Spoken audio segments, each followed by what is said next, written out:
this is one of the biggest weeks in Arsenal football history. And let me tell you, I'm not sure what's more exciting. Getting our guest prep for today, Thursday's Europa League semi-final, the fact we're celebrating the 50th anniversary of that 1971 double winning team. Let me tell you, be prepared for some family madness today, guys.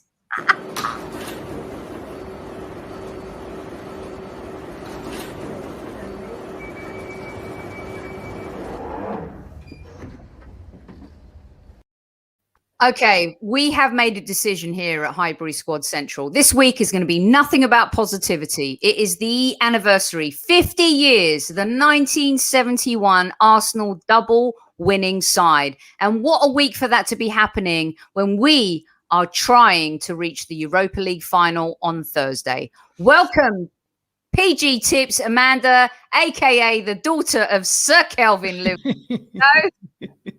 Hola. I'm exhausted already. I'm Good evening. No, wait. No, not you. Oh. No, hey, hold on. Sir Kelvin is saying thank you and hello because he's the dad of PG Tips. Come on. Right. Hold on a sec. And Right. Hello, by the everyone. way, Welcome to the show. It's Well done, taken me PG. 25 minutes to even get my dad on here. I need to breathe. you breathe while I introduce our brother from another podcast, Mother. It's Super Kevin Campbell. Campbell. Super Kev. I'm happy. Sir Kelvin's on. I can't wait for this. Kev, our very special guest tonight. If it wasn't for this man, PG wouldn't exist in this world. He has been crowned a Sir by the Highbury Squad. He was there at White Hart Lane when we won the league in 71. He was there at Wembley Stadium when we won the FA Cup in 71. We've been trying to make this happen for a while. It's happening tonight. There couldn't be a better way to kick off the 71 celebrations than with Mr. Sir Kelvin Lewis. Yes. Hello. Good evening. I was there, and I was there the second time round on the weekend at Wembley. Love it. I mean, I don't know where to begin. Oh, I can tell you where to begin. Do you want me to tell you the story of that night? Well, not No, yet. wait. Here's what I want first. How long you got?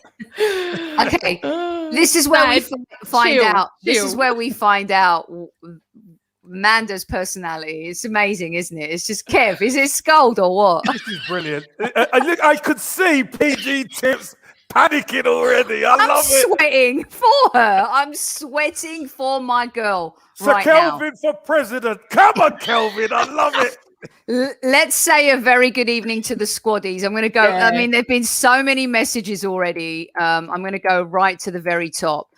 Kelvin, I want to share these with you a little bit before you tell us your story. Okay, mate? Yeah. So this is David. I was 6 years old and still remember this game and 71 double. Kept smiling all week. League One at White Hart Lane. Huge crowds. Outside cup in extra time via Charlie George. Never easy.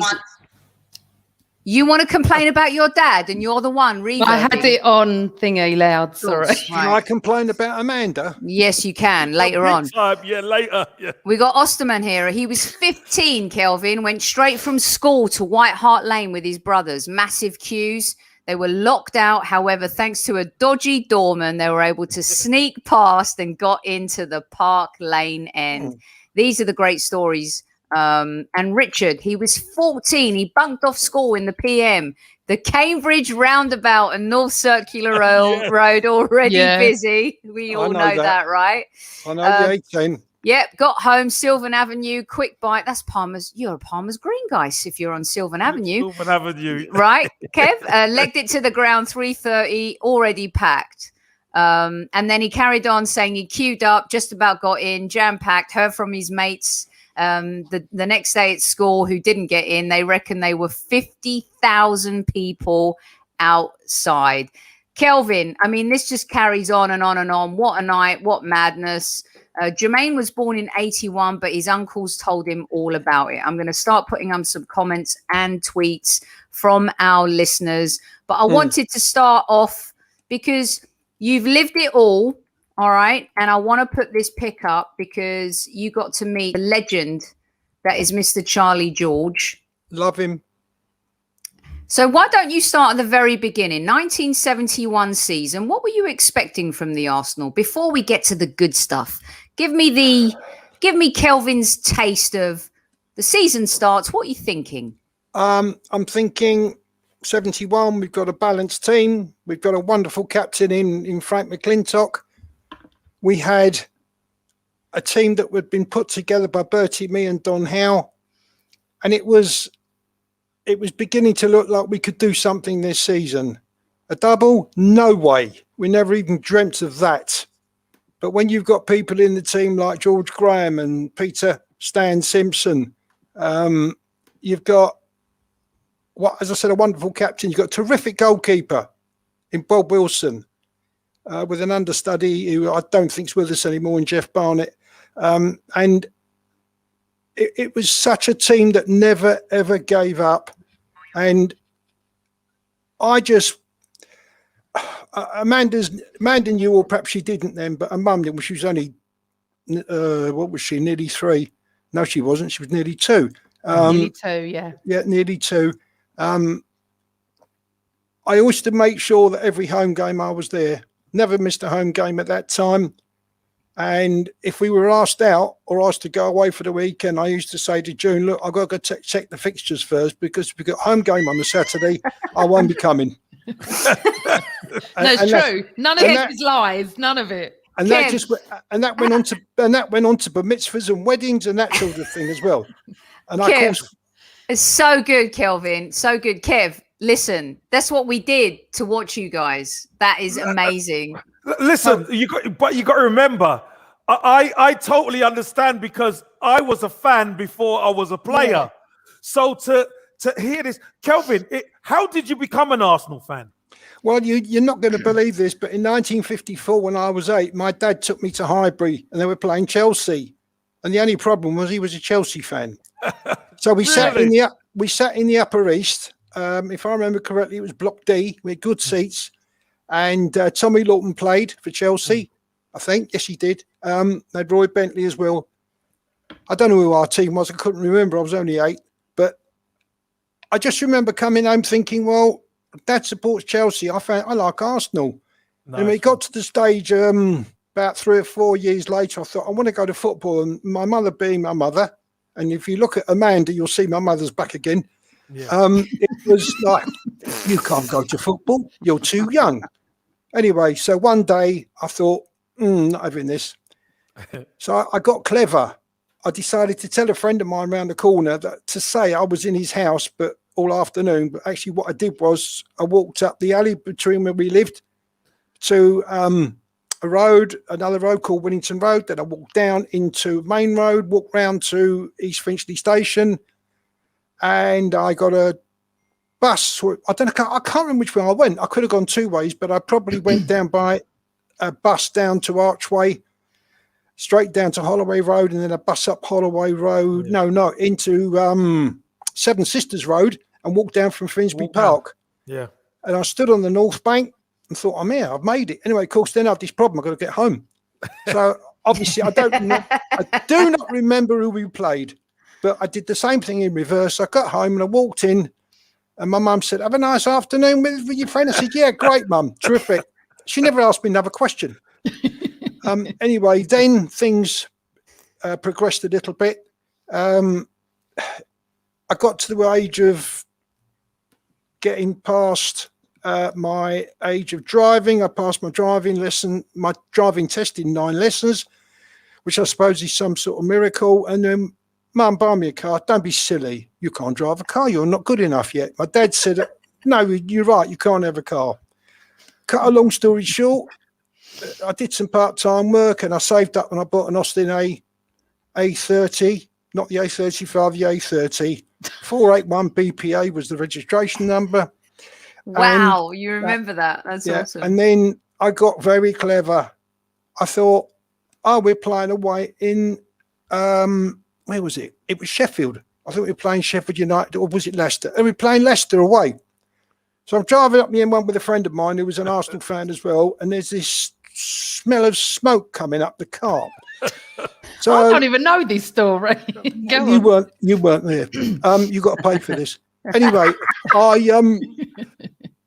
I stopped the car, managed to find a phone on the motorway. The M1 in those days was like empty.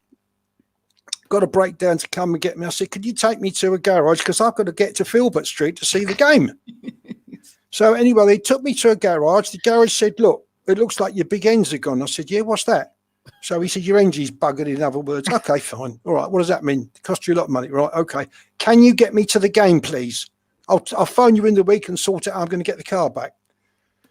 So they took me to the game, and outside of Filbert Street, I saw Bob Wall come out, and I happened to say to him, look, Mr. Wall, my car's broken down on the M1. It's at a garage. How am I going to get home? And he looks at me, my friend. He said, meet me here after the game.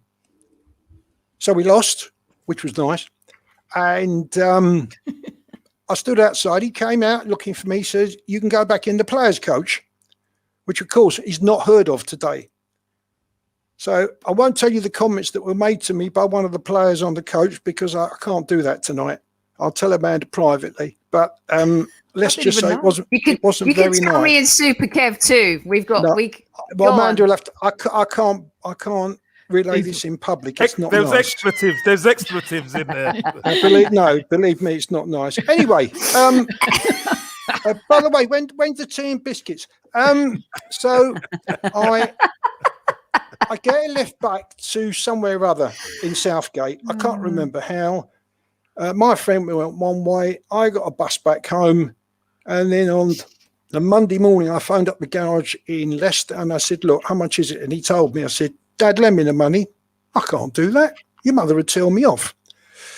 Sure enough, speak to my mother. No, you can't. I'm not lending you the money. You can't pay me back. No, you can't do that. No. Anyway, I went berserk, as you would. I don't know how I got the money, but I got the money. And I phoned, I said, I've got the money. They said, we're going to put a new engine in for you. Can you guarantee the money? I said, I'm coming up to get the bloody thing. I said, we're playing Sheffield United at Highbury next Saturday afternoon. I've got to be back for 3:00. So anyway, I get down to, I think it was Euston or King's Cross in stupid o'clock. I got on a train to Leicester. I got a taxi, I think it was. No, I phoned the garage. They came and got me. That's right. I gave them the check. They said, there's the keys. Bye. But, you know, with a new car in those days, you could only drive 30 miles an hour to run it in on a brand new engine. I did. I drove all the way back to Highbury. God knows if I had any drink. I don't think I had a drink or any food. I managed to get a parking space quite near, believe it or not, at 2 to 3. Wow. I got to the North Bank about 2 minutes to 3, rushed up the stairs, and I think we won that. In fact, I'm sure we won that game. Anyway, the car was all right after that, and that's when I met Amanda's mother, whatever her name is, and I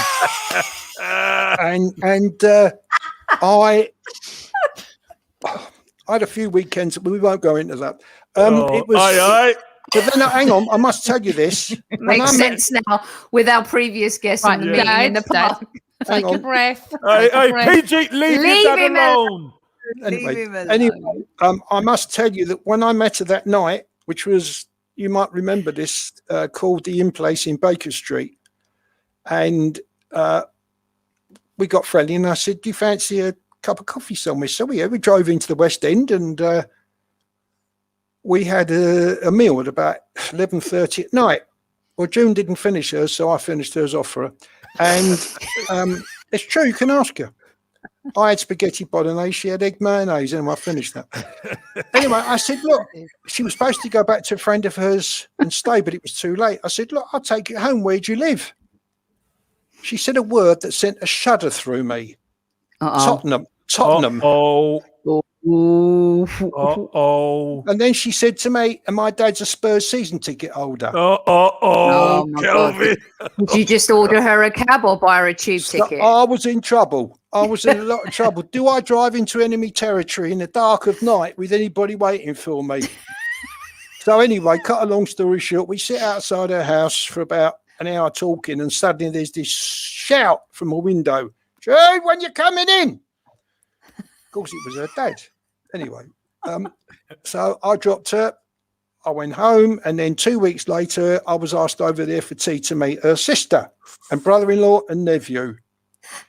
And I duly went, and he'd been told, her dad had been told that I was an Arsenal season ticket holder, and him being a Spurs season ticket holder, it could have been scones flying everywhere.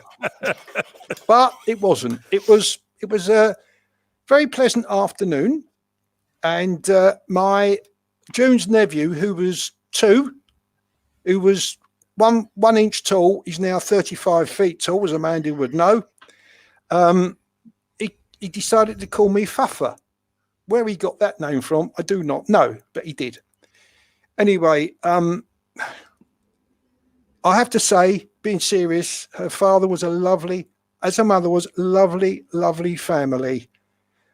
And unfortunately, one day, about 6-9 months later, he phoned me and said, look, I've got tickets for the Arsenal Spurs game. Any chance of a lift? I said, sure, I'll come and get you.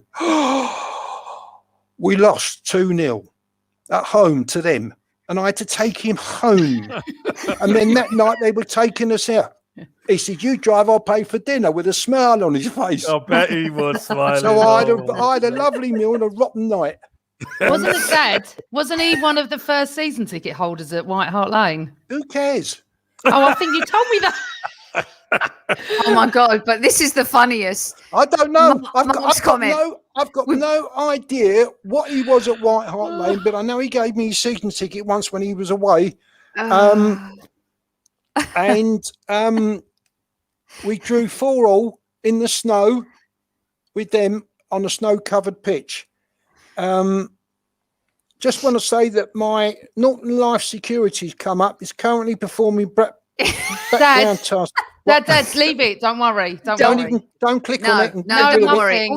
Also, our listener Mark, no, he's fine. Our listener Mark loves your comment about saying to cut a long story short. I'm going to go to that game. Wait a second, Dad. Hold on, sir. Right, hold on. Just sir. wait. Right. First of all, I need to tell everyone we're Jewish. We don't do short stories, and if you think I'm bad, like us freaks. We might as well just not say a word, Kev. We just listen. No, you're not. Let him go. Listening. I'm happy listening. This is like, listen, I looked after one of the greatest comedic folks of entertainment, Mr. Mel Brooks. And let me tell you, you just put him in a room and you wind him up and you let him go.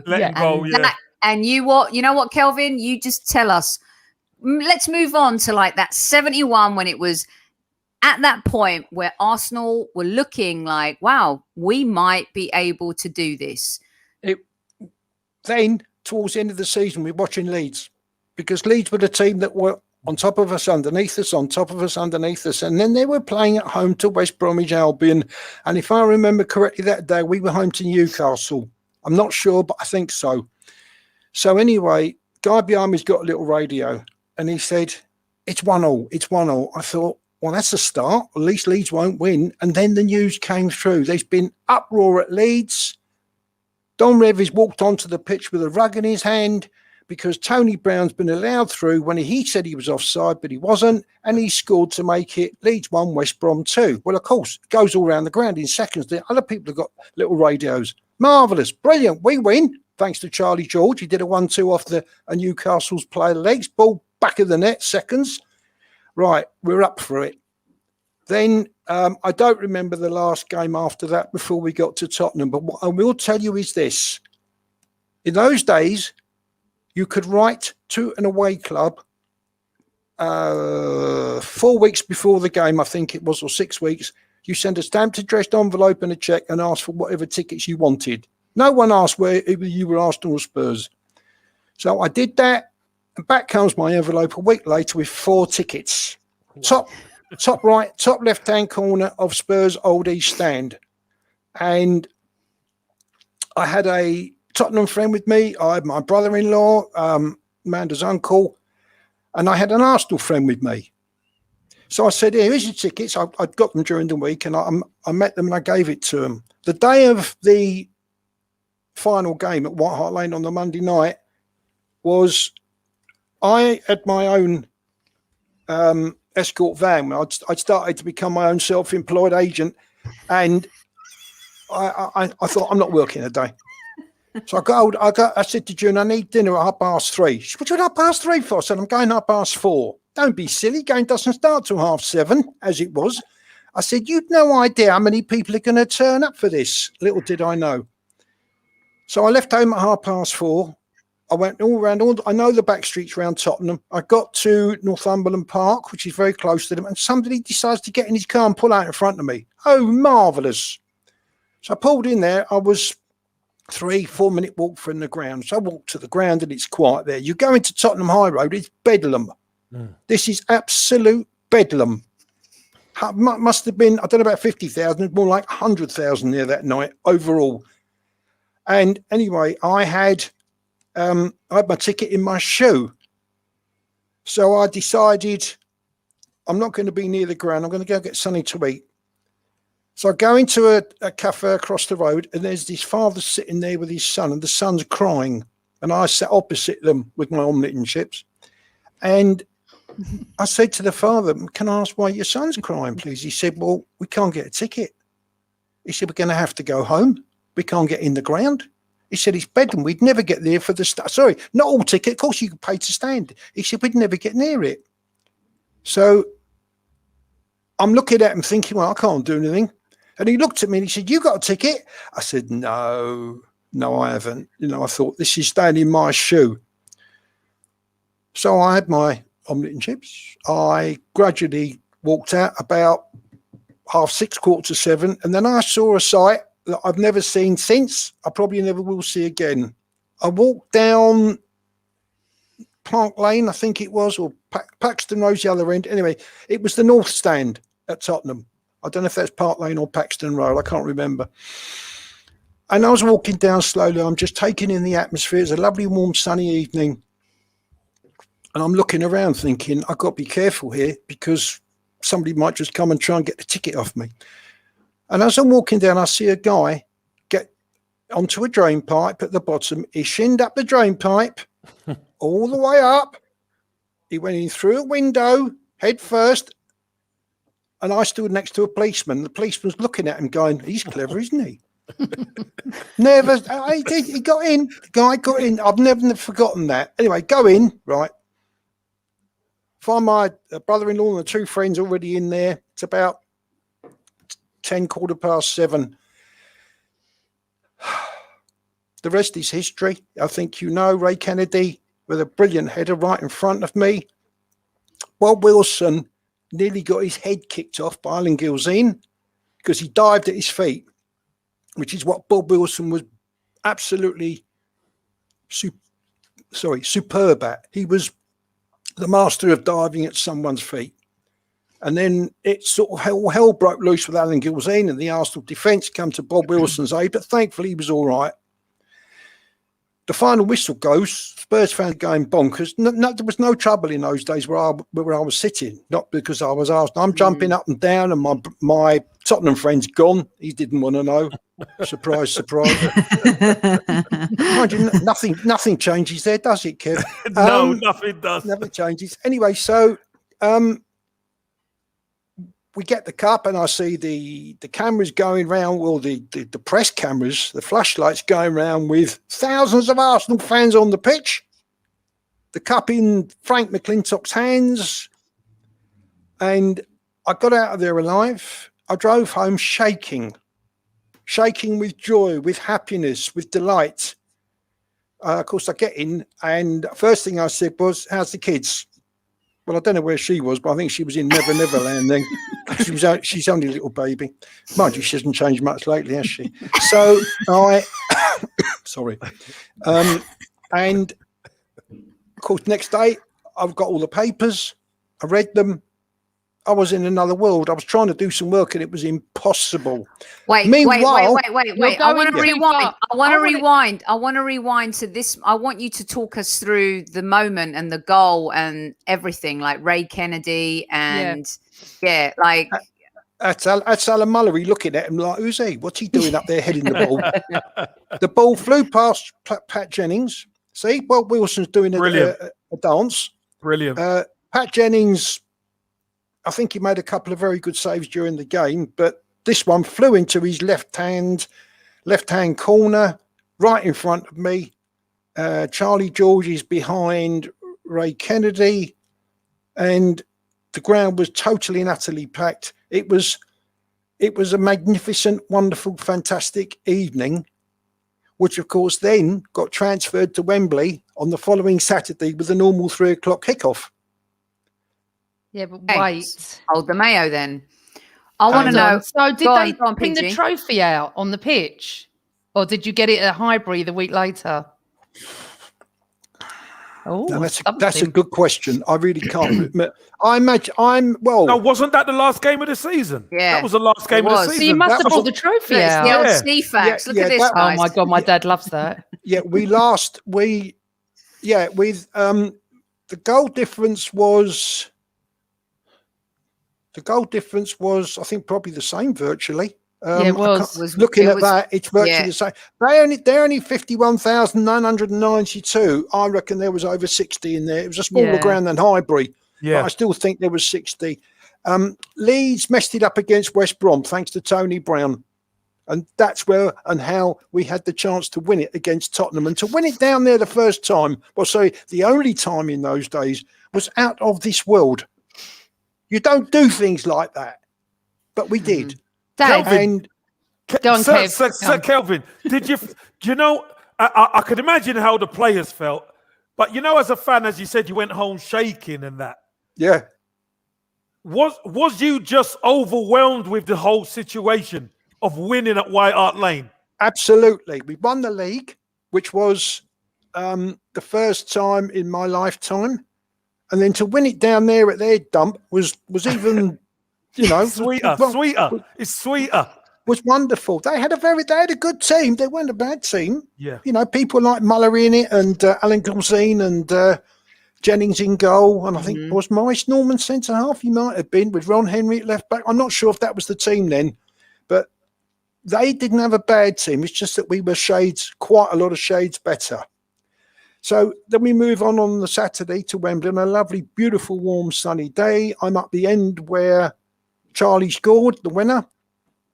I've seen, obviously, the whole game. I've seen it go to 1-1 with Eddie Kelly scoring the first goal, not George Graham, as people thought, because he never touched the ball. He still claims it, Kelvin. You know that, don't you? I know he does, knowing He George, claims yes. it. I know he didn't touch it. He would. Geordie Armstrong was absolutely phenomenal. The whole game, whole of both of those games. Well, interesting, Love Dad. 'em. Geordie's daughter I know. was in the chat a minute ago. I think she might still be here, Jill. I I always love said that you love Geordie Armstrong. She knows I loved her dad. And I'll tell you about her dad when I finish this in a minute, what he did with me one day, which is in the future. But he was terrific that season, no more so than at Tottenham and at Wembley. And he was part of the team, and he deserved to get a winner's medal on 2 occasions, which he did. And the game at Wembley, as I say, Steve Highway scored first for them, and he came on. Then Eddie Kelly equalised after George Graham just ran his foot over it and didn't touch it. Then Charlie George scored that brilliant goal. And to coin somebody's phrase, he can really hit them, which he did. Ray Clements never smelt the ball, and we won the cup. So I came home from Wembley in another dream. And that was my Do you know what I wish for you? memories. I wish you had social media that week. Tottenham and Liverpool. My God, they'd have disappeared off social media. Every single fan. Can you imagine us winning it at White Hart Lane? I mean, Dad, I talk about Anfield on here quite a lot. Yeah. And going there that night. Do you remember when I said to you, we best go now because Mickey Thomas had just missed? And you looked at me and you went, we're not going anywhere. I went, well, we might as well miss the traffic. Do you remember that? Well, When I said that to you. you know why I said it. Anyway, you, moving Matt? on. But I'm just saying, You don't want me to tell that story.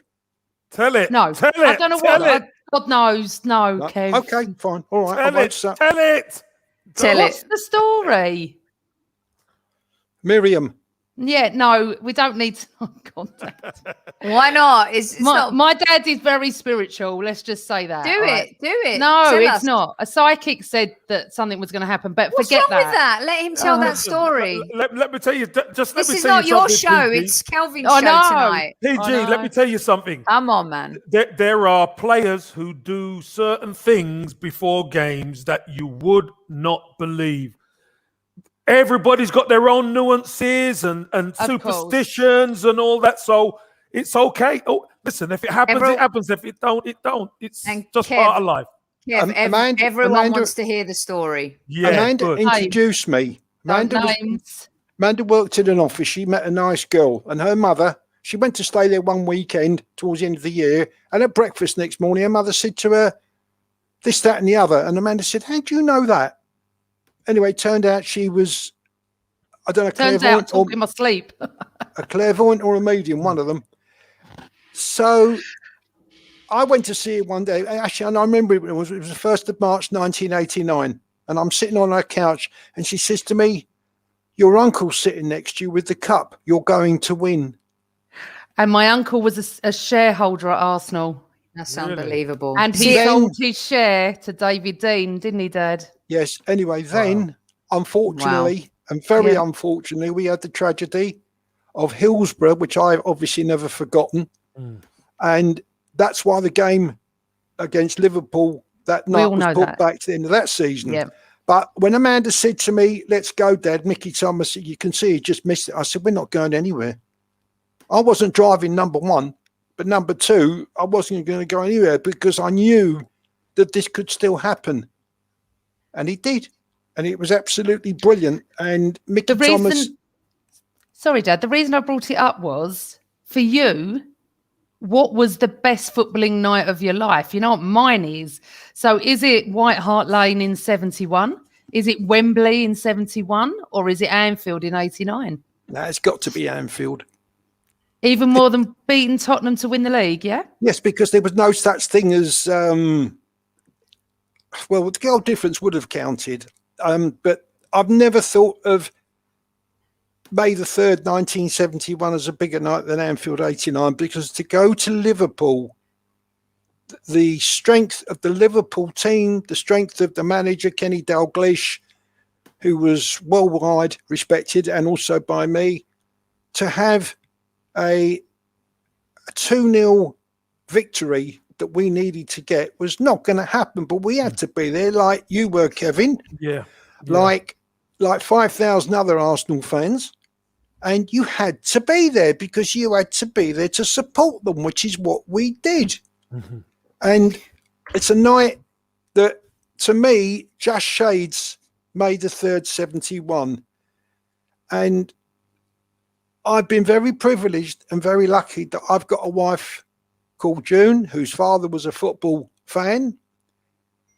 When I said I'm going to start going, I wanted to go here and I wanted to go there, she said, yeah, all right, you can afford it, you go. And, you know, she looked after Amanda and she looked after Darren when he eventually arrived. And my footballing life has not changed today because where I'm sitting is what's called my room, and I've just bought myself a brand new TV to treat myself to watching football in proper colour. And I'm, you know, I don't, you know, with the lockdown, it's like, oh, it's far more games on. We'll have all those. But Amanda knows that the first, well, she doesn't know that she couldn't remember, but the first time I took her to Highbury was in my arms. I seem to remember seeing other people going in with babies in their arms. So I took her in, looked to the turnstile, and he never said a word. He said, yeah, okay, mate, just carry her in over your arms. And I don't know if I gave him a drink or not. I'm not sure. And when I went, my seat was EH150, which is why that's a very important address for me. So she came and sat there with me. People around me got to know her. There was an Eddie and his son Eddie, both Eddies, and got very, very friendly with them. There was other people around us. Amanda got to be known, and then she progressed to being to a stage one day where she turns to a camera outside West Brom and says, give us our 3 points back. 2 points back. 2 points? Well, there's inflation on top of that. So we went everywhere together. We went to Villa Park for semi-finals. She unfortunately wasn't able to come with me to Copenhagen in '94 when Smudge scored a great goal to win the Cup Winners' Cup. Yeah. There are the two finals we lost at Wembley, the League Cup finals to Swindon with the horse or without the horse, and which was the day before. And then there was the Leeds one, which was, I don't know which way that was around. So you tell everyone this story that at 3 years old I recited the double team. We went down to Bournemouth and we It's stayed at an urban a lovely hotel called the Majestic. And, nice place. It was June was 35 months pregnant or something like that. And we drove down in my van with Amanda sitting on her lap, all of 110 miles. So we're in the hotel and we've taken her down to the beach. And then that night we're having dinner. We met one or two people who came up and said, "What a lovely little girl you've got." Anyway, later on in the lounge, I said to somebody else there, I said, "Do you like football?" "Yeah, well," I said, "Listen to my daughter. She'll tell you the Arsenal team." "What Arsenal team?" "The team that won the double last, like the year before." "Oh, all right." She recites it. "Wilson, Rice, McNabb, Tintock," she goes. "Simpson, Radford, Kennedy, Georgie or Armstrong." I can't remember how she put it, but it was certainly Tintock, she said.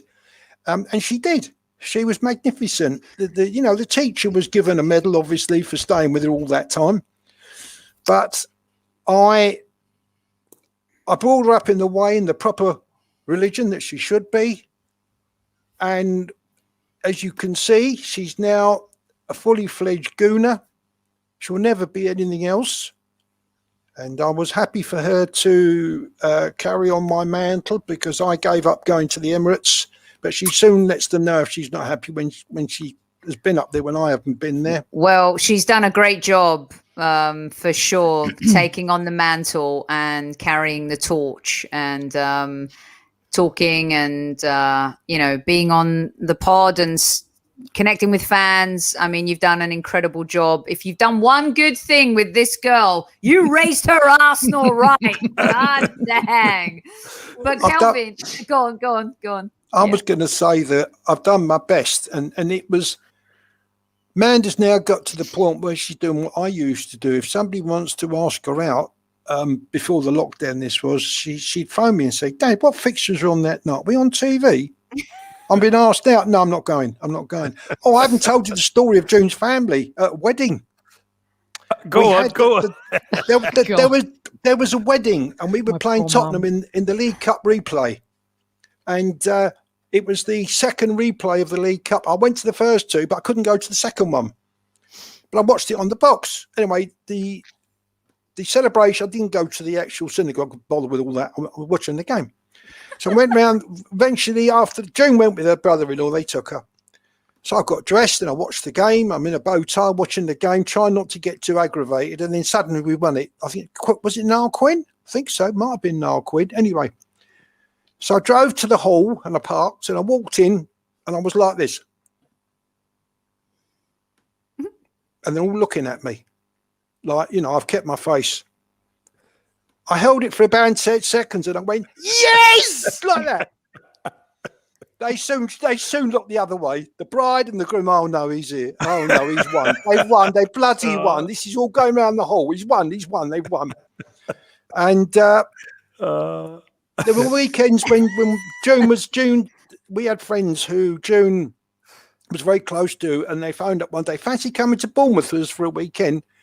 And June said, "I've got to check the fixtures first." And he was a Spurs fan. What are you going to do that for? "Well, Kelvin won't come if we're playing at home," which I wouldn't. So I checked the fixtures, and we did. We were playing at home, so I didn't go. We didn't go. Wow. So but that's how our life has always been, isn't it? It's just natural. Well, even now, I've got all my calendars synced on my thing. So when someone asks me to go out in the next few months because lockdown's over, I'm like, "Yeah, no, I can't do that." It's normal. Yeah, That's normal. It's normal for us. I want to go back a little bit too, because you mentioned Geordie Armstrong, and Jill Armstrong is listening to the show right now. We're all huge fans, and we all love Jill. She's an incredible human Jill. being. Love her dad. We Right. love you. We adore her. And you said you had a Geordie story, and you can't talk about the 71 team. You can't talk about that Arsenal era without mentioning that. And we've actually had, Kelvin, a couple of young fans write notes to us saying, tell me about these greats. Like they're so excited to know more about the history. They know some of it, but not from fans who actually lived it, breathed it. When we talk about Arsenal legends who not only played for years and years and years, I mean, forget the appearances from this legend, but to then be part of the club, you know, stand alongside Arsene Wenger, be a young man at this point, as well. Can you tell us a little bit about him and your story? Because he's such an important part of Arsenal history. When you talk about top Arsenal players, he is well up there. He never stopped running. If he wasn't attacking, he was defending. And there's one particular game, I do not know who we were playing, but we were under a little bit of pressure in the second half. I'm not sure it was first or second half, to be honest. And he was attacking up one end, and he passed the ball in, and we lost it. And then he came flying back at a rate of knots. And just as the winger was about to cross the ball, we tackled him, ball went off for throw-in. And this was the sort of player he was. He never gave up. But if I can bring this further towards the present, I don't remember when Geordie passed, but it was, I reckon, about 15 years ago. It was a hot August morning, and I said to June, look, I want to go and watch a game at London Colney, and I want to see the kids and see what goes on, because, do you mind if I go? No, that's fine, you go. Cool. So I get there. I walk up to one of the training pitches, and I'm standing there in shorts and sandals, and it was a beautiful hot day. And I'm standing there watching the boys limbering up, whoever they were. And suddenly there's this voice on my right-hand side. Morning, Geordie. I said, oh, morning, Geordie, morning. Good to meet you. And he shook hands. And he said, that boy's good. Keep an eye on that boy. And I stood virtually next to him the whole game. And at the end of it, he turned to me, he said, enjoy yourself. I said, well, it's a pleasure meeting you, which I didn't know I was going to do. And it's a pleasure watching the kids, because Arsenal's my life. He came up to me and shook my hand again. He said, that's lovely to hear. And that was my morning with him out of the blue. Kelvin, can I ask you, because what I love about your Arsenal stories and what I love about your history is that you've seen so many greats play from Georgie to Frank to George Graham to Charlie George, Liam Brady. I mean, the 79, and we could go on and on and on. I just want some of the younger listeners to understand what this man and where he stands in Arsenal history. Who, Geordie? Yes. One of the greats. I mean, he is in that, like, for me, he's in the top 5 greatest of all time when you talk about application and what they've done for the club and played. And that's what I want younger fans to understand, because Kev talks about it a lot too. In the first 20, 25 years, he would have been one of the greats. But to be honest, when you put him next to the TH and the DB10 and Patrick, and I would say in the top 10, top 5, possibly not. But, because he was not as skilled as them, but boy, did he love Arsenal. And he work for Arsenal Football Club. And boy, did he give his all for Arsenal Football Club. And it was a pleasure for me to actually meet him when I wasn't even thinking of that. I didn't know he was there that day. And Kelvin, he didn't need to be so personable. He didn't need to stand with you throughout the whole game. He didn't need to even share pleasantries with you.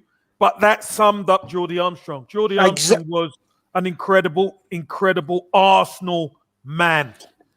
I mean, I tell stories about when Geordie came to the club And like we were all in awe of Geordie coming in. And Geordie just used to tell us, you guys, you youngsters don't realize the opportunity you have to play for this fantastic football club. And we're saying, I said, Geordie, I'm an Arsenal fan. I've supported Arsenal all my life. He said, but Kev, now you're on the inside. He said, you know how many people will give their right arm to be where you are now?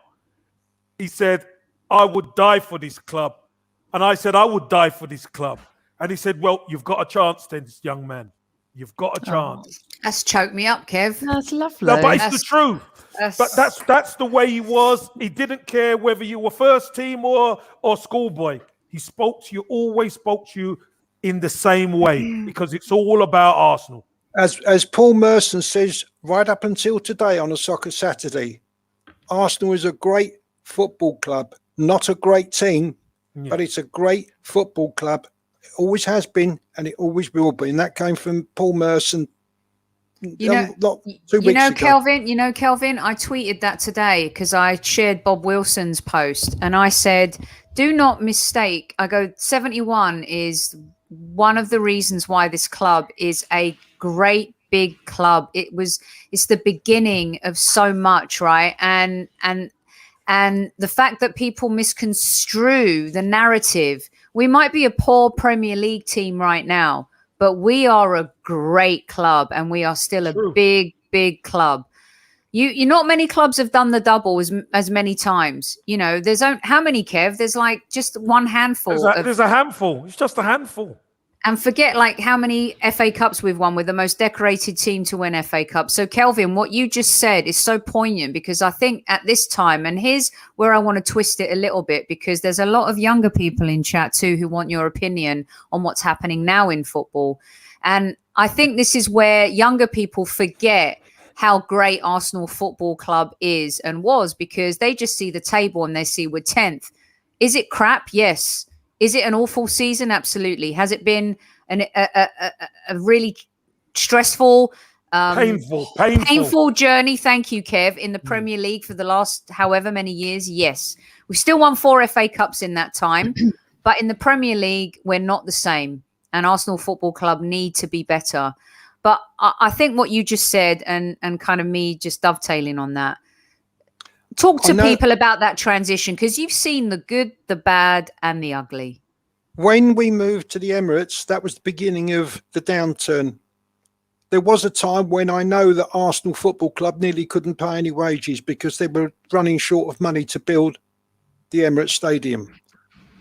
Now, Wenger did very well in those 2 or 3 next years to keep us going. I know that in 2008, we had the terrible injury to Eduardo, which Colin Lewin managed to save his foot that day because it was that serious.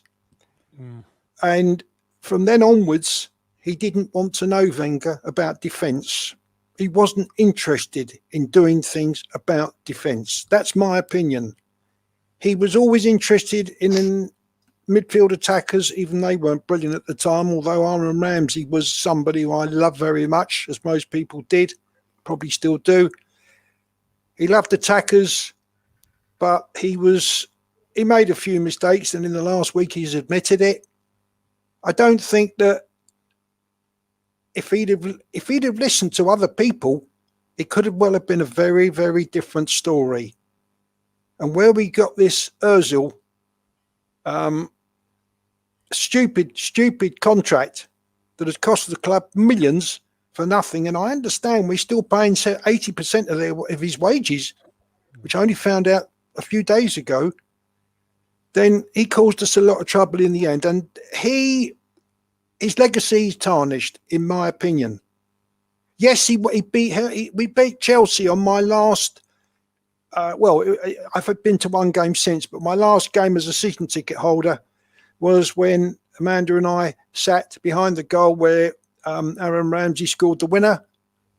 And I do know for a fact that if we'd have lost that, there was going to be this absolutely massive demonstration that day against Kroenke. I cannot tell you where that came from, but somebody was involved in it. And he called me the day after and said, Kelvin, he said, we couldn't do it. We won.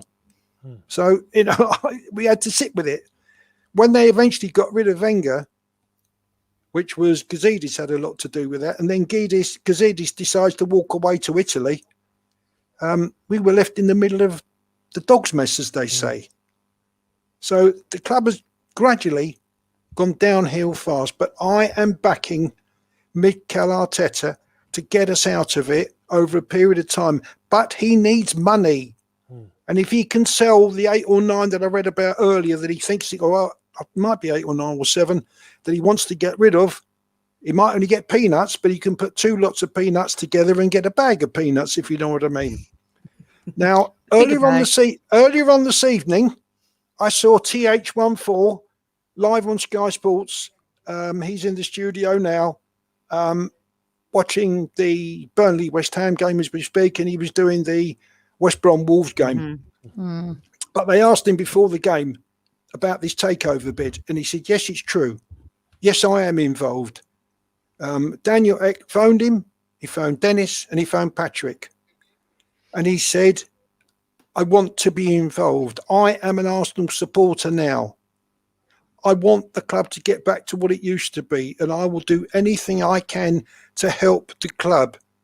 And the way he was talking was that a bid had either gone in or was going in. And yes, this is serious stuff. And Daniel Ek is doing absolutely everything he can to get Kroenke to sell the club to him. And then you might even see fan representation on the board. And I think that this is what's been needed. Yesterday's antics at Old Trafford were not what I wanted, as much as I think that something had to be done, because they're in a worse position financially than us, because they've lost $1.5 billion that's gone to the Glazers. I don't know how much Kroenke's taken from us, but it's nothing like that. But he doesn't give us any money, and we don't have the income that United have. Whereas you've got Abramovich and you've got the Arab gentleman who owns Manchester City putting money in the club, not asking for anything else. Our club needs support. It needs help. And it cannot get it unless you get somebody who's willing to help. Now, how much money Daniel Ek has got, I do not know. He said he's got backing. Well, that would help as well. I don't know how much TH and Dennis and Patrick have got between them that they can put into this. But whatever much they can do will always help us. With names like that behind them, behind Daniel Ek, I think and I hope that perhaps the Kroenkes might say, we've had enough of this in London. We can't move them across country like you've suffered where you are, unfortunately. Or fortunately for us, well, we hope not anyway. And if he's as obstinate as I believe he is, it's going to take a long time. But TH said, we're in this for a long haul. Well, that's good. But will he sell Kroenke? That's the problem. Yeah, but that's the thing, PG. But if they're in it for the long haul, then they have to ride with it. They've got to wait. That's what Daniel Ek said. But we don't know what goes on behind the scenes. I mean, what is it? It's I don't know what is it? Is it midday where you are, Sophie? It is. It's 1 p.m. in the afternoon here in sunny Southern California. Well, we don't know what sort of conversations it could be while you and I do when I'm doing this with you, for which I'm very grateful, by the way. What sort of a conversation that? Well, look, they could be having now with Daniel Ek on the phone. Right, exactly. Last night, I had no idea, actually, because I've kind of still been careful about living in a bubble, but there was a concert last night at Kroenke Stadium, at SoFi Stadium in LA. Prince Harry was there. Jennifer Lopez sang there. It was a Vax live concert. So he's SoFi Stadium was not just for the LA Rams. That was to create entertainment, concerts, taking away business. Absolutely. Generate money. Yeah, yep. Generate money. Yeah. And where's the money go to? Kroenke? Yes, they're the owners, right? So they built the stadium, they get financing, but he also personally financed some of it, and then they asked for some money from the city. But that is exactly why he moved the Rams from St. Louis to LA.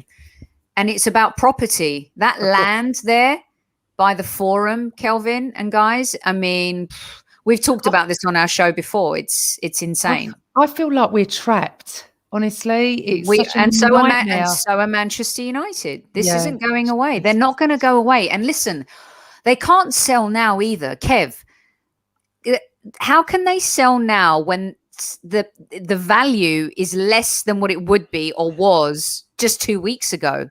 They're not going to do that. This is big business, and you're talking about billionaires who are not shaken easily. Now, it sets a bad precedent. And just think about this. What happened at Manchester United? Arsenal demonstrated before the Everton game. There was nobody breaking into the stadium. I was doing the game on Sky with Graham Souness. Well within their rights to demonstrate. Man United are well within their rights to demonstrate. Of course they are. But when you start breaking into the stadium, that's the line that's been crossed, right?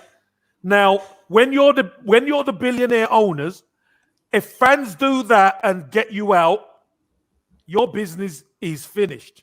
Because if ever any other sports franchise, because Stan Kroenke owns quite a few sports teams and franchises, if anybody else wants to get out, then they know all we need to do is start to demonstrate. Yes. So their hands are going to get tighter on that grip of the football club. It has to. The problem I worry about, Kev, is we demonstrated in a very peaceful way outside the stadium. What Man United did, I'm split on. I understand a lot of the Man U and actual Liverpool and City fans, whoever is in agreement, because they got one of the biggest matches in the world postponed. But there was violence and there was stuff that went on that shouldn't have. What my concern is, if Arsenal fans decide to do this Thursday night, we'll be chucked out of the Europa League. And I really, really don't want that. We need to desperately stay in the Europa League and win it to get in the Champions League, to get the money. So, PG, can I just jump in real quick? We shouldn't protest. Why didn't Man United fans do this mob? Okay, because Man United fans, there's great fans, and every single club has terrible fans. Okay, of course. Why didn't they protest this during or before the Europa League final? Semi-final, because because they saw what Arsenal did. No, maybe it's because there's too much at stake. Whereas in this game, what do? They do two things. Yeah, of course. They stop City winning the league. And Liverpool's plight for the top four. Yeah. Okay. We protested in a timely fashion. They waited until after their Europa League semi-final to protest. And then they want to chuck cameras and equipment and throw flares at the Sky Sports. Listen, Sky Sports should not be covering themselves in any glory at all here. And we all agree on that. But you just can't do. They shat in their house. If Arsenal fans had done that this weekend, I would be Kelvin, Amanda, if I would have been embarrassed and appalled. You just don't do that. True. You don't do it. Agreed. Can I just tell you something else that Jerry said? I've forgotten about this. He said that him and the other three, Daniel Ek and Patrick and Dennis, all had a meeting, which I presume was Zoom, with the AST. Now, I didn't know that. So presumably Tim had a good chat with them. And they are going to get with them, behind them, and to support them any way they possibly can. But what you just said, I totally agree. Our lot can't do that. They can have a peaceful demonstration, we hope, before the game, or leave it until next Sunday night when we play West Brom. Mm-hmm. Yeah, we mustn't do it Thursday. And I see this comment from so many fans and a good friend of the show too. They got the biggest game in the biggest game in football money-wise is El Clasico, number one. Number two, it's then Man United and Liverpool. But you're proud that you got that game cancelled. Well done. Why? Because they don't make money? Does the money go? Does the Man United or the networks get a refund? I don't think so. It's more the fact of the publicity that went round the world. The publicity for the Arsenal protest also went round the world. I live in America. They didn't get a game postponed. No, but you know what? It still went around the world, and it was the nucleus to starting this. Because I'm not it was done in agreement. I'm just saying. Let me finish that. That people trying to say that the Arsenal protest didn't go around the world. It was on CNN here. It was on ESPN here. It was on the local news here. It went around the world. The reason why this was allowed to bang around the world is because it got violent. Yeah, of course. It should never have. It's disgusting. It wasn't. But you see, you that I can't, was- if we'd have been on the protest and that happens, you can't tar everyone with this. There's thousands and thousands of distraught United fans, and there's some hooligans, yobs, as How we were much trying to- money have Man United spent in the transfer market since Sir Alex Ferguson left the club? Millions and millions. Yeah, hold on, Soph. Don't forget, the Glazers were there whilst Alex Ferguson was there. Thank you, Kevin. So let's not get it twisted. And they've won titles under these owners, etc. So I totally get they've been against them for a good number of years. I totally get that. But they've also been successful. They've won titles under them, etc. So They won the Europa League and the Carling Cup when Mourinho took over in his first season. They got back into the Champions League. They bought Paul Pogba. They bought David De Gea. They spent 85 million on Harry Maguire, Bruno Fernandes. I mean, but we've also got to say there was thousands and thousands of very decent United fans that are frustrated and disappointed with their club and everything. So PG, we all feel the same, don't we? Yeah, of course we all feel the same. We all do. But I need to ask a question. One sec, Dad. One sec. Let Kev finish. One sec. Go on. All I'm saying is the point is the moment you break into the stadium, I agree. That's where you're breaking the law. That's where the protest stops, and then it becomes you're breaking the law. Yeah, exactly. There's more ramifications to it when you actually do that, and then everybody gets involved, goes on the pitch. It becomes a mess now. Absolutely. Sorry, Dad. Go on. What I wanted to know was, which I've seen a report that confirms my suspicion, is that Kroenke put the money up for Thomas Partey. The release clause money. Well, £45 million. Didn't he guarantee it or something? One payment. Where did that come from? Kev will explain that one. It's listen. If anything's going to happen at the club, it's got to be ratified by the owner. It has to. And at Let's Go Madrid, they didn't want any installments or anything. It was you pay up. Fair enough, you got him. But we had to go over there. We stole him. So the owner definitely had to do something. I truly believe the owner, I don't know how much it will be, but I truly believe the owner has put Mikel Arteta in for a reason, because he knows the culture was all wrong at the football club. Kev, can you also do this before we got 5 more minutes here, you guys? It's been a brilliant show tonight, but I did want to touch on the modern day game a little bit when we had Kelvin in the house. Mm-hmm. I want people to understand the business side of things, because if people think billionaires use their money, you know why it's called OPM, right? OPM. Other people's money. Okay. Now, I could protest Nike every day. I could protest a lot of brands that I buy stuff from because maybe I think they're unethical. Maybe I don't think they should make stuff in China where they use 14-year-olds. I mean, there's a lot. If you want to sit and make a list of all the bad shit that business owners do, you'd probably just have a vegetable garden in your backyard and you try and make your own clothes. Okay. So before we go, Kev, I just wanted people to understand this because, you know, Manchester United, the Glazers did use hedge funds to get the club. And then, of course, they borrowed against that and they took money out and stuff. But if people don't think, I mean, Roman Abramovich is an anomaly. You know, the Man City are owned by a state. You know, Kroenke's a billionaire business owner. But this is what happens. But can you just touch on that just a little bit? Yeah, I think when you look at Sheikh Mansour and you look at Abramovich, Sheikh Mansour, the state, etc. They're so wealthy that they can afford to put the money in and not worry about anything. They could just put the money in, and they had a window. Abramovich had a window.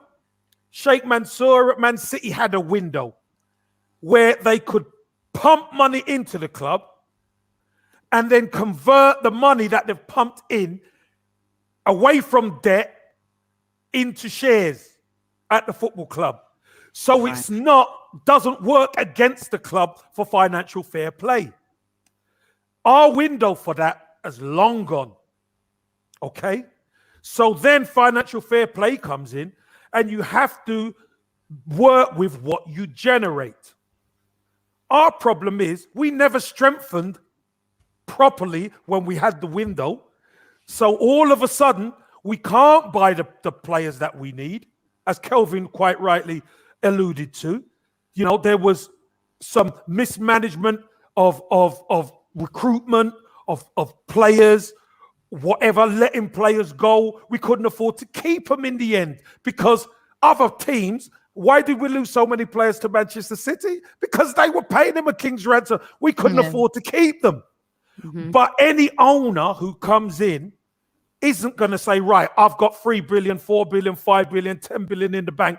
I'm going to use 4 billion to buy Arsenal. Doesn't work like that. When you're at that level, you can go to the hedge funds. You can go to the big banks, the JP Morgans of this world, you know, the Morgan Stanleys, and you can borrow money from them at better rates than anybody else can borrow them.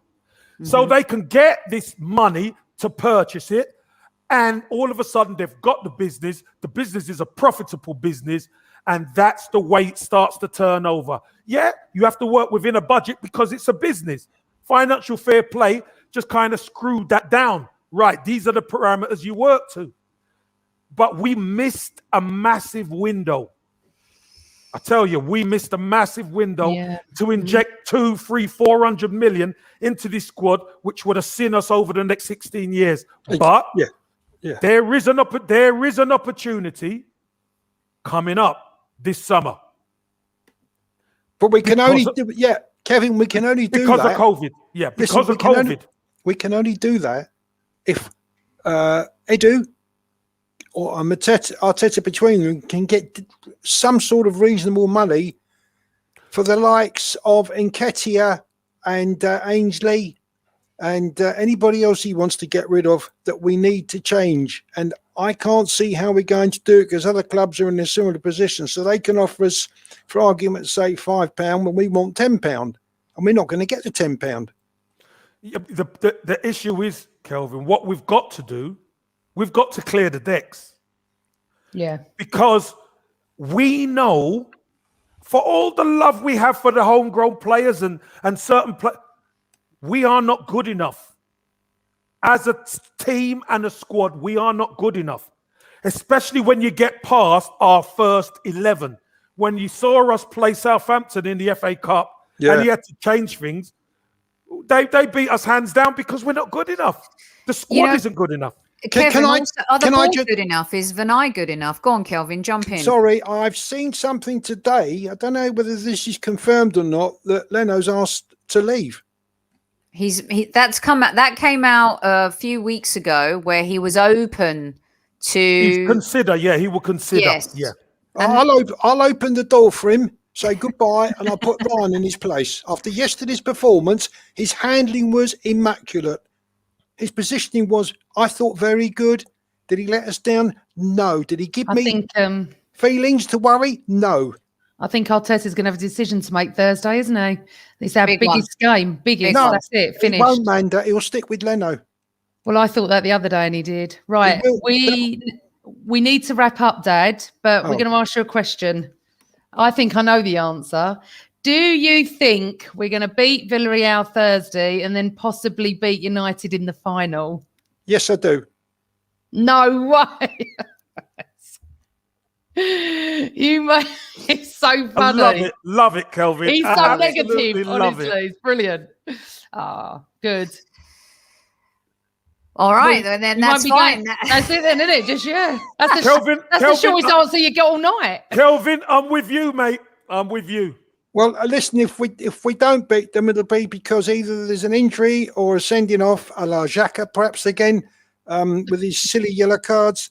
With the attack we've got, if Aubameyang is fit enough to play 80% of the game, as he did yesterday, against a much better team, obviously, than Newcastle, with Pepe suddenly showing the sort of form we'd like him to show, we know that Tierney, who apparently doesn't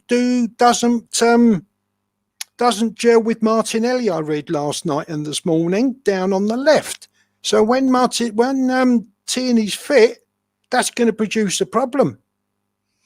Now that either tells me people thought that Martinelli and Oba couldn't play together, but we saw. I mean, Newcastle won a great team, but I think it'll be just fine. If you got Tierney and Martinelli on the left there, woof, hello.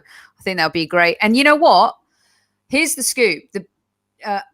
I think we've had Man United's number in this time. I'll give Arteta that, and we've talked about it on the show. That he's had a pretty good record against Ole, Kev. Yep. Yes. We've done all right. So it's about getting past Villarreal. But I tell you something, and we've all given him shit.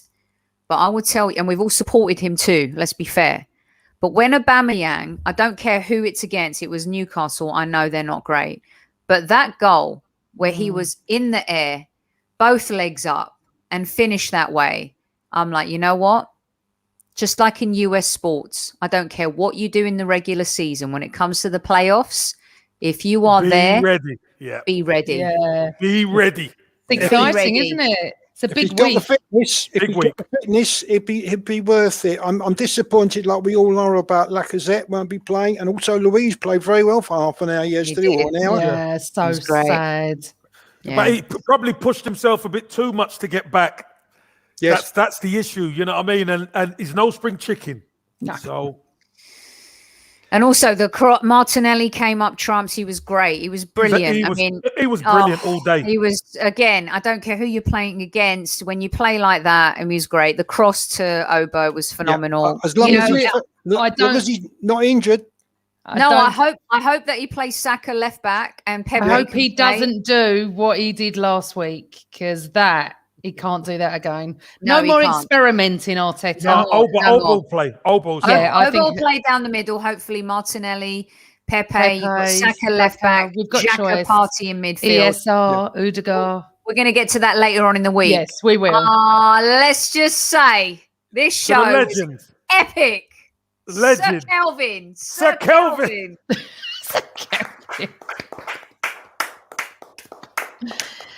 They want you to come back on, Dad. I've been reading the comments. Do you want to do it again? Well, I'll have to speak to my agent. That's me. June. That's me. No, that's June. Get out of it. June. You know what? I've had a few people ask me to try and find another slot for you this week as well, Kelvin. So, I'm just saying you've come. The squaddies have loved you. He's old. Leave him alone. He's 75. It was his birthday, wasn't it, on Saturday? Yeah. Happy 75th, Kelvin. Happy 75th, mate. Thank you. I would love to come back, but whether I could do it this week, it'd take me all day tomorrow, and I'm off to a hospital for some tests in the morning, so I won't be answering any messages tomorrow. But I would love to do it this week, but I somehow don't think I'm going to be able to do anything. Can we wait till after? We will fight. We'll wait. We're gonna get you quarterly, I think. But we'll get you quarterly. You've smashed it, and Jill Armstrong also has given you a standing O and a little heart there as well, Mr. Kelvin Lewis. So thank you, Jill, for listening as well. Brilliant stuff, you guys. It's been epic. Kev? Sophie. Yes, sir. So fella, can I just say thank you so much for asking me on. It's been lovely to be with you. It's been lovely to be with Super Kevin Campbell, who I used to shout and scream at for being offside. And I never did. Ever. Kelvin, did Amanda used to shout as well, didn't she? Because I used to hear her. I would think so. She probably learned the hard way. Yeah, learned the hard way. And I also want to thank my dear, beloved, wonderful daughter, who not only gave me a lovely birthday on Saturday after her brother did on Friday, not saying where or when, but he did. I had a wonderful 2 days with my family. Of course, June was with me, so it wasn't quite as good as it could have been. But thank you, Amanda. She managed to get me on live, as you know. I messed up something when the email came in. With her and her lovely partner, Carl, who's a really lovely, lovely man, and he knows all about things I need him to know about. So that's good. He's a gooner, and he's very good at technology, which is what I need at my young age of 75. Anyway, Dad, we need to wrap up. Right. Okay, right. I'm going to wrap the show up. Just want to say, Soph, thank you, and Kev, it's been brilliant. To everyone in chat, that I've seen hundreds and hundreds of comments about my dad. It made me so proud. And Dad, you've been amazing, fantastic. You'll have to come back. I didn't even know some of those stories, especially about the car. It's been an absolute pleasure to have you here. I love you with all my heart. I'm only Arsenal because of you. You know that. When I was born red. So for everyone, thank you. Thank you from the bottom of my heart for the beautiful comments I can see. We're going to celebrate all week. Dad will come back maybe the week after next, and we'll talk football, up-to-date football, whatever you want to talk about, whatever stories you want to hear. But from all of us, and honestly, I'm really choked. I couldn't be more proud of that man down there. I love him to pieces. Thank you so much for watching, listening. Please comment. Please, for my dad, press the like button. And for all of us, we work really hard for you. We've got some really good shows coming up this week, and someone at the end of the week that you're going to love just as much as my dad. So from all of us to all of you, 50 years ago, we were, and we always will be, always Arsenal. Get always. in!